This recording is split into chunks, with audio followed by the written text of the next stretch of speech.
Bismillahirrahmanirrahim. Assalamualaikum warahmatullahi wabarakatuh. Apa kabar anak-anak hebat? Semoga kalian dalam keadaan sehat dan masih semangat untuk belajar. Pada video kali ini, kita akan mempelajari tentang interaksi makhluk hidup dengan lingkungannya. Materi IPA kelas 7 semester 2. Kita lihat dulu tujuan pembelajarannya, yaitu setelah menyimak video berikut, peserta didik diharapkan dapat menjelaskan pengertian lingkungan, menyebutkan komponen-komponen yang terdapat pada lingkungan, menjelaskan bentuk-bentuk interaksi yang terjadi pada ekosistem, dan menjelaskan pola interaksi manusia mempengaruhi ekosistem. Baiklah, langsung saja kita mulai ya. Anak-anak, apa yang dapat kamu simpulkan dari dua gambar berikut ini? Ya, yang pertama, ini adalah gambar tikus sedang memakan padi. Dan gambar yang lain, kucing sedang memakan tikus. Kedua peristiwa ini bisa terjadi dimanapun berada. Dan kedua gambar ini dapat menyimpulkan bahwa antara makhluk hidup yang satu dengan makhluk hidup yang lain itu saling berinteraksi. Pada bab ini, kita akan mempelajari interaksi makhluk hidup dengan lingkungannya. Nah, untuk memahami dengan benar, kita harus mempelajari dulu tentang pengertian lingkungan. Lingkungan adalah segala sesuatu di luar individu. Segala sesuatu yang di luar individu ini bersifat kompleks, saling mempengaruhi antara yang satu dengan yang lainnya. Selain itu, lingkungan juga bersifat dinamis. Artinya, bisa berubah menjadi baik atau sebaliknya menjadi buruk, tergantung bagaimana interaksi makhluk hidup dengan lingkungannya. Contohnya, ketika manusia membuang sampah sembarangan, maka akan menyebabkan lingkungan menjadi buruk. Nah, apa saja yang dapat kita temukan dalam lingkungan? Mari kita lihat video berikut. Nah, ini adalah contoh lingkungan buatan, yaitu akuarium. Di dalam akuarium kita bisa menemukan ada ikan, ada berapa ikannya? Ada 4, kemudian ada air, ada udara, ada cahaya matahari, kemudian cahaya lampu, ada batu-batuan, dan makhluk hidup kecil yang tidak kelihatan. Nah, dari hal-hal yang dapat ditemukan ini, kita bisa menggolongkan menjadi 2, yaitu yang pertama adalah kelompok komponen biotik, kedua adalah komponen abiotik. Perbedaannya, kalau komponen biotik itu terdiri atas makhluk hidup seperti manusia, hewan, tumbuhan. Berarti pada video tadi yang termasuk komponen biotik adalah ikan dan jenis makhluk hidup yang lain yang kecil yang tidak kelihatan. Kemudian komponen abiotik itu adalah komponen yang terdiri atas benda-benda yang tidak hidup. Nah, berarti dalam video tadi komponen abiotiknya air, kemudian udara, suhu, cahaya, dan lain-lain. Nah, kita akan membahas tentang komponen biotiknya. Di sini ada yang namanya produsen. Produsen itu adalah makhluk hidup yang mampu menguraikan senyawa anorganik menjadi senyawa organik di proses fotosintesis. Kelompok yang termasuk produsen ini adalah tumbuhan hijau, bakteri, fitoplankton, alga biru, dan alga hijau. Berikutnya adalah konsumen. Konsumen ini adalah komponen biotik yang tidak mampu berfotosintesis, sehingga mendapatkan makanan dari organisme lain. Berdasarkan tingkatannya, konsumen dibagi menjadi 4. Yang pertama, konsumen tingkat pertama. Konsumen tingkat pertama ini adalah konsumen yang memakan golongan produsen. Kelompok ini dinamakan herbivore. Contohnya adalah kambing. Konsumen tingkat kedua berarti konsumen yang memakan konsumen tingkat pertama. Dinamakan karnivor, hewan pemakan daging. Contohnya harimau. Konsumen tingkat ketiga berarti konsumen yang memakan konsumen tingkat kedua. Contohnya burung alap-alap. Dan terakhir, konsumen tingkat keempat berarti konsumen yang memakan tingkat ketiga. Contohnya burung elang. Berikutnya, dekomposer. Ini adalah organisme pengurai tubuh yang sudah mati. Termasuk di sini ada bakteri dan jamur. Lalu detritivore, ini adalah organisme pemakan sisa-sisa tumbuhan dan hewan yang sudah melapuk menjadi serpihan kecil. Contohnya cacing tanah, rayap, kutu kayu, dan keluing. Berikutnya adalah predator.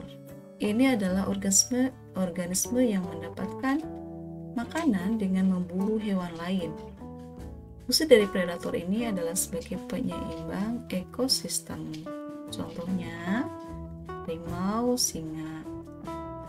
Lalu parasit. Parasit ini organisme yang mendapatkan makanan dengan menumpang dan menyerap organisme lainnya, sehingga organisme inang lama-lama akan mati. Contohnya tali putri, jamur parasit ya. Nah, berikutnya pola interaksi makhluk hidup dalam ekosistem. Setiap organisme itu tidak dapat hidup sendiri, melainkan akan bergantung satu sama yang lain. Baik itu bergantung pada makhluk hidup ataupun bergantung pada lingkungan. Nah, saling kebergantungan ini akan membentuk suatu pola. Kita akan menemukan pola-pola interaksinya. Yang pertama ada rantai makanan. Apa itu rantai makanan? Yaitu peristiwa makan dan dimakan yang diawali dari produsen.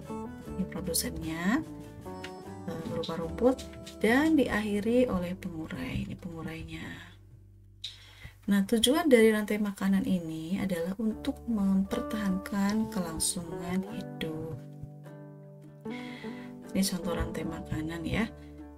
Nah, pola yang lain ada jaring-jaring makanan. Jaring-jaring makanan itu adalah rantai makanan yang saling berhubungan antara yang satu dengan yang lainnya. Jadi dalam suatu jaring-jaring makanan itu terdapat lebih dari satu rantai makanan. Kita bisa melihat di gambar berikut ini. Gambar ini ada berapa rantai makanan? Banyak ya. Nah, ini contohnya yang sudah disebutkan ada 4, masih lebih dari 4. Ini contoh-contohnya.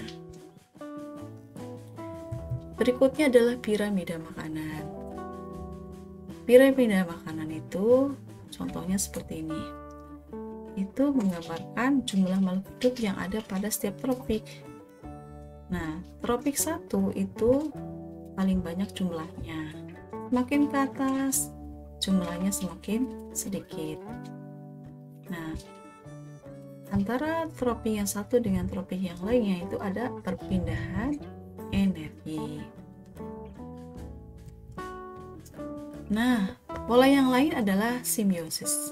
Simbiosis ini adalah hubungan antara dua individu yang berbeda jenis. Ada 3 bentuk simbiosis. Yang pertama adalah mutualisme.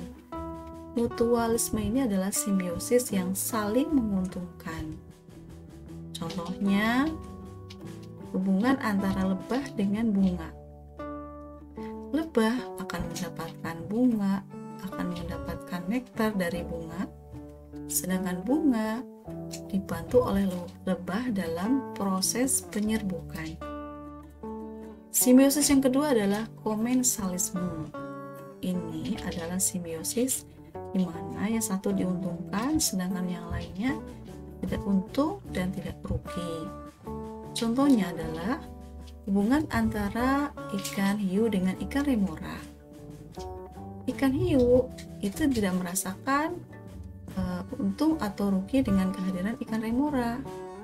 Sedangkan ikan remora ini dia mendapatkan keuntungan karena dia mendapatkan sisa-sisa makanan dari ikan hiu. Berikutnya adalah parasitisme.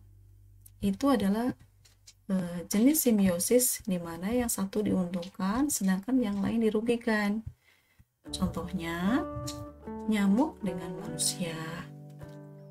Di sini nyamuk mendapatkan keuntungan karena mendapatkan makanan berupa darah. Sedangkan manusia tentu saja menjadi sakit dan gatal. Nah, itu adalah contoh-contoh dari simbiosis. Tentu kamu bisa menyebutkan contoh-contoh yang lainnya. Betul kan? Baik, kita lanjut ke pola interaksi manusia yang mempengaruhi lingkungan. Jadi selain makhluk hidup, hewan, dan tumbuhan, ternyata manusia juga dalam berinteraksi itu akan membentuk suatu pola. Nah, perhatikan gambar berikut ini. Nah, ini adalah interaksi manusia terhadap lingkungan. Manusia ketika mengeksploitasi lingkungan, menebang pohon sembarangan sehingga menyebabkan hutan menjadi rusak dan gundul. Apakah ini akan berpengaruh terhadap lingkungan? Ya, pasti. Perhatikan gambar berikut. Nah, akibat dari ulah tangan manusia yang menebang pohon sembarangan itu menyebabkan longsor karena hutannya jadi gundul. Gunungnya menjadi gundul sehingga menyebabkan longsor. Apa akibat dari longsor? Tentu saja nyawa, harta, benda itu dapat melayang. Yang rugi ya manusia, hewan, dan tumbuhan semuanya kena dampaknya. Sehingga di sini kita dapat menyimpulkan bahwa berubahnya tatanan lingkungan oleh kegiatan manusia atau proses alam itu menyebabkan kualitas lingkungan menjadi turun, sehingga lingkungan menjadi tidak layak lagi untuk di tempat tinggali seperti itu. Nah, apa yang dapat kita simpulkan dari pembelajaran hari ini? Itu bahwa setiap organisme itu tidak dapat hidup sendiri. Antara satu dengan yang lainnya saling bergantung. Manusia bergantung terhadap alam, alam juga bergantung terhadap manusia. Nah, oleh karena itu, kita sebagai manusia harus bisa menjaga dan melestarikan alam supaya lingkungan menjadi tempat yang nyaman dan asri untuk dihuni. Demikian penjelasan mengenai interaksi makhluk hidup dengan lingkungan. Semoga apa yang telah Ibu sampaikan dapat dipahami dengan baik. Terima kasih sudah menyimak, semoga bermanfaat. Billahi taufiq wal hidayah. Wassalamualaikum warahmatullahi wabarakatuh.